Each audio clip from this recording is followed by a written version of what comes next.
Welcome to this explainer. Let's jump right in, because today we're talking about the European Union, sustainable development, and honestly, most importantly, you.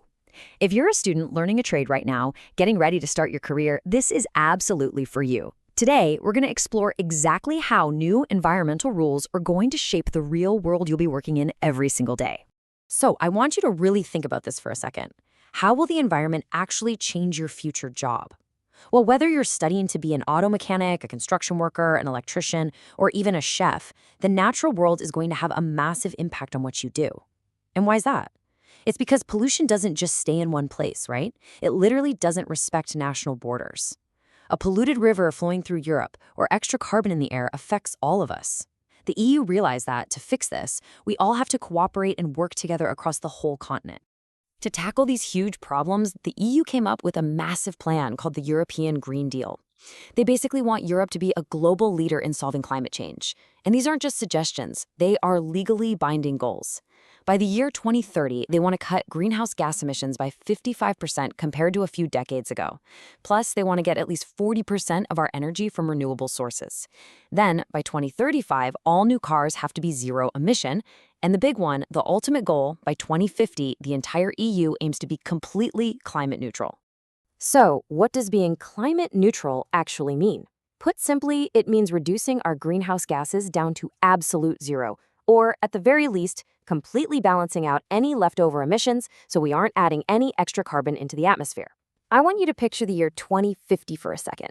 By then, you'll be right in the middle of your careers. You might even be running your own business. This climate neutral goal means that the industries you work in are going to operate completely differently than they do today. Now, to protect local European workers during this huge transition, the EU created something called the Carbon Border Adjustment Mechanism, or CBAM for short. It basically acts like an import tax. Let's say a company tries to import cheap, polluting steel for a construction site from a country that doesn't have strict green rules.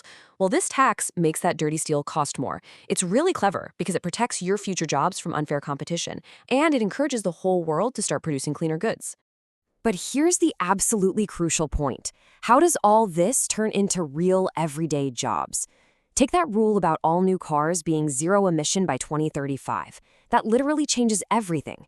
If you're an auto mechanic, you'll need the skills to fix electric engines instead of traditional gas ones. If you're in construction or urban planning, you'll be out there building millions of new charging stations at homes and workplaces. Transitioning entire auto factories to use alternative energy is a huge project. And your problem-solving skills, that's exactly what's going to make it happen. Of course, to power all of this, we're targeting over 40% renewable energy by 2030. We're talking solar, wind, and water power. But there's another giant piece to this puzzle: energy efficiency. Right now, just creating electricity causes about 20% of all our greenhouse gas emissions. So honestly, no matter what career path you choose, you'll need to figure out ways to use less electricity.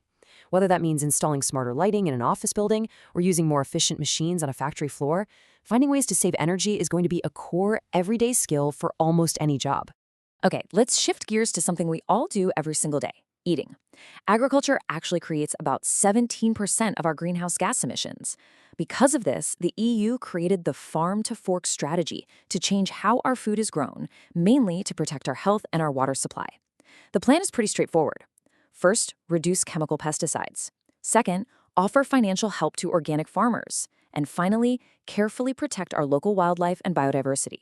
So if you're studying agriculture, food service, or even logistics, you're going to be working directly with these new, highly sustainable standards.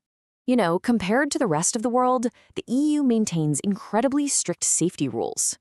Just as an example, some other regions globally allow up to 17 times more pesticides on their crops than the EU does. 17 times. The EU also requires mandatory labels on any food that contains genetically modified organisms, or GMOs. The main priority here is making sure that the food is perfectly safe and that farming doesn't harm local nature. As Europeans, we've basically decided to accept these stricter standards to guarantee that our food is safe and healthy. So, bringing it all back, why does this matter to you? Well, these high-level EU policies aren't just abstract ideas on a piece of paper somewhere. They directly impact the quality of your daily life and the specific skills you're going to need on the job. High environmental standards mean you'll be using your problem-solving skills to learn advanced green techniques. It means you'll be eating safer food, and you'll be actively cooperating to protect your own local communities from pollution. You guys are literally the generation that's going to build this new economy. Let me leave you with this final thought, right from the heart of these plans. A greener Europe means new ways of working and living. By cooperating, we can protect our planet and build a healthier future for everyone.